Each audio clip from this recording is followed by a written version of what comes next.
Good evening. Last Sunday, we celebrated our joint birthday and the Great Enlightenment Day. But yesterday was April 28th. It was the Great Enlightenment Day that the founding master Sotaesan got enlightenment 107 years ago. When we want to know about a person and understand his or her teaching, we need to see the person's life and circumstances and etc. History. So today I'd like to talk about the brief of the founding master Sotaesan's life.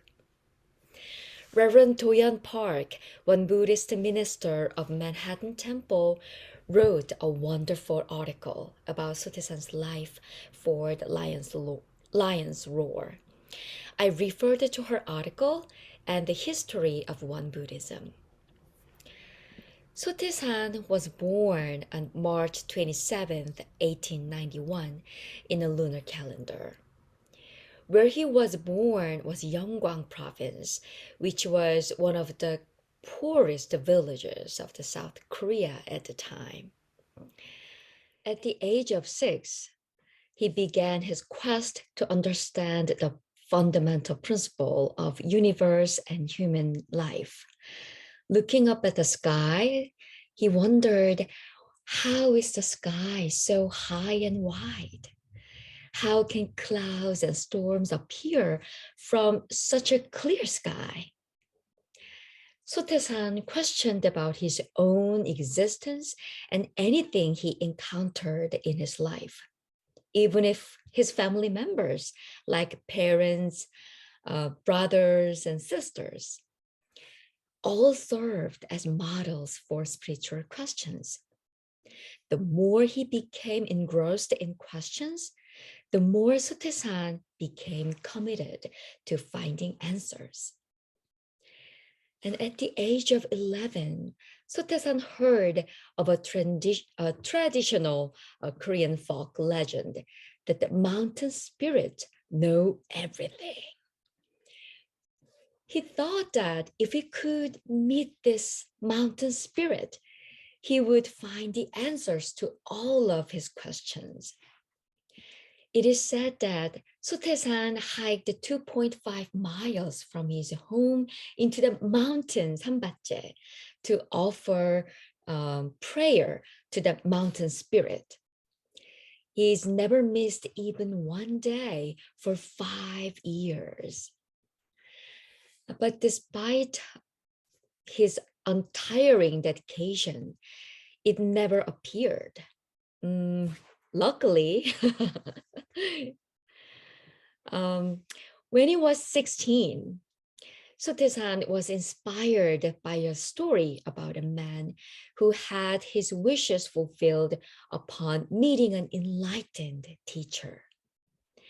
So he gave up his quest for the mountain spirit and began to look for a spiritual teacher. Whenever he saw a stranger or a beggar, he tested them. Sometimes he even invited them to his house to see if they might be a real spiritual teacher in disguise. That time, Joseon was one of the dynasties in Korea at the time. It has more than 500 years of history. But in August 1910, Joseon was colonized by Japan. And Japanese colonial rule was really cruel and harsh beyond words. And after 2 months, October 1910, Sotaesan's father passed away. And actually, he was the great supporter of Sotaesan's spiritual journey. So due to his father's death, Sotaesan's search for a spiritual guide came to an end. This was a turning point in his life. After becoming the head of his household, It was expected that Sotaesan should provide for his family. When he gave up on finding a teacher, his inward search began with one thought: what should I do? What should I do? He dwelled on that question for years, from morning till night. His deep questioning made him enter into a state of deep samadhi, meditative consciousness. And during this ascetic practice, his health began to deteriorate, and strange blotches appeared all over his body. So his neighbors and family grew concerned and regarded him as a living corpse. And finally, on April 28th, 1916, as dawn broke the darkness of night, Sotaesan's mind and heart opened, and all of his previous questions were resolved with perfect clarity. At the age of 25, it is said that Sotaesan awakened to the truth. Sotaesan asked his neighbors for the primary scriptures of Confucianism, Buddhism, Taoism, and Christianity so that he could study them.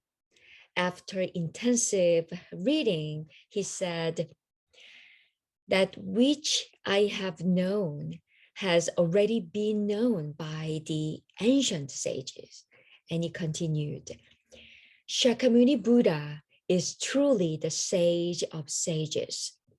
Though I'm awakened without any teacher's guidance, I realize that many things coincide with the words of the Buddha.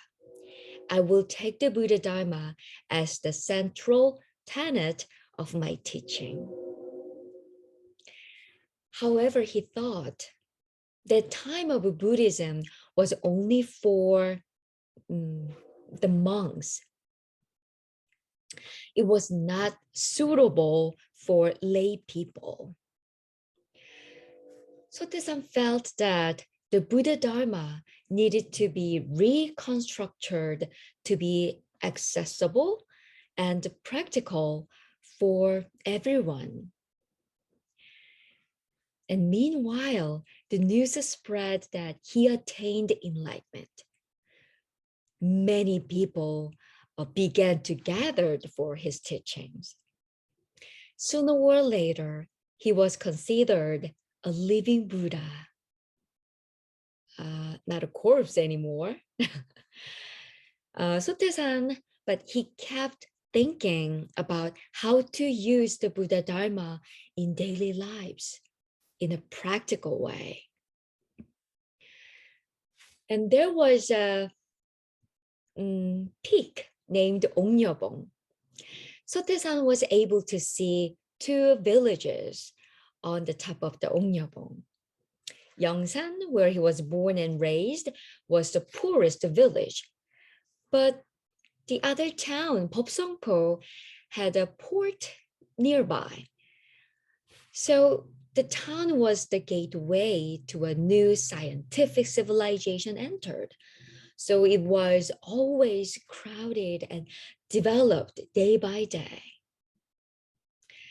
While he was watching two extremes, the first he taught to his disciples was diligence and thrift to help poor villagers establish a saving association. When sufficient funds had accumulated, he and 9 core disciples began constructing a dam on a riverside tidal land in Gyeonggi, turning it into a rice field.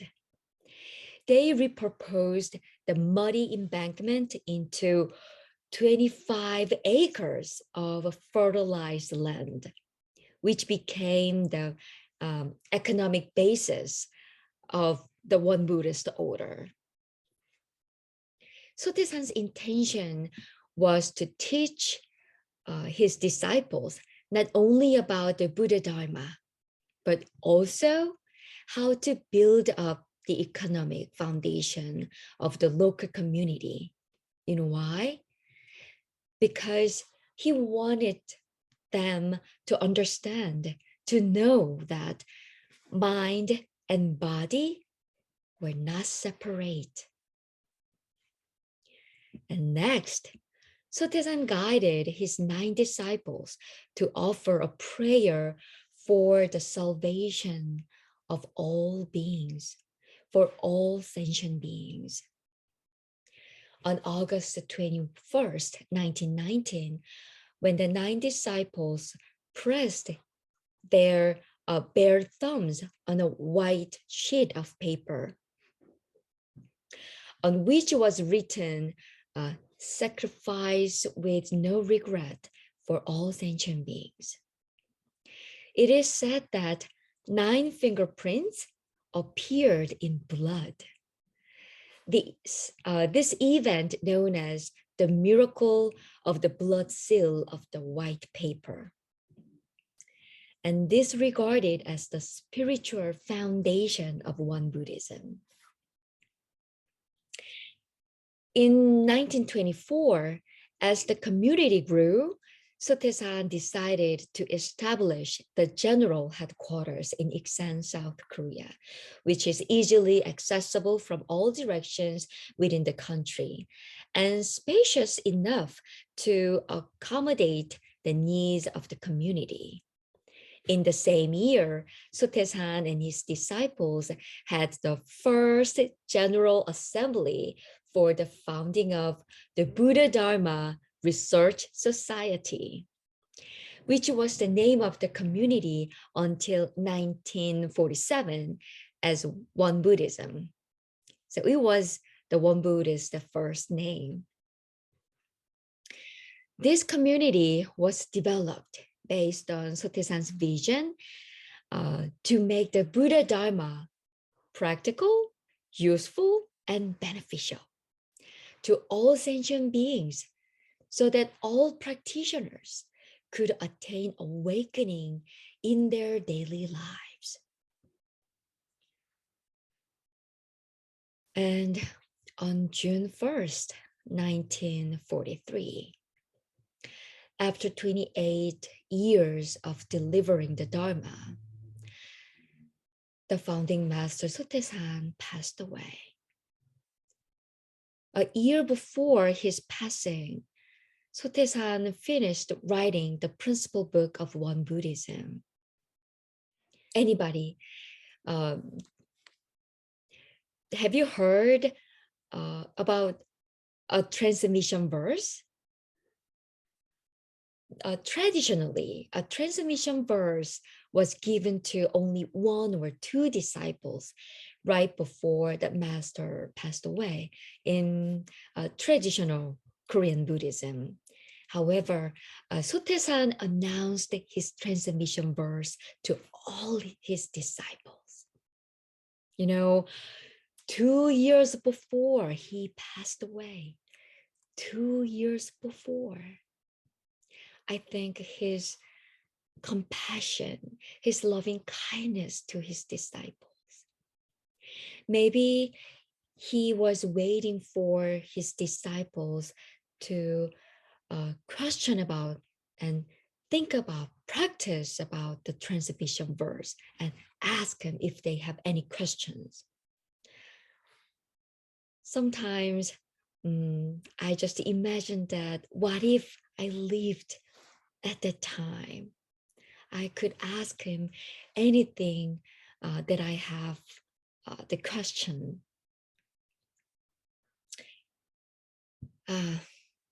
So let me read his transmission verse. Being into non-being and non-being into being, turning and turning in the ultimate, being and non-being are both void, yet this void is also complete. It is a very short version of Sotaesan's life. You may have many questions about what he enlightened or details of each event. I just hope this brief history gives you some ideas about Won Buddhism and some light for your spiritual growth, to your spiritual journey. Thank you.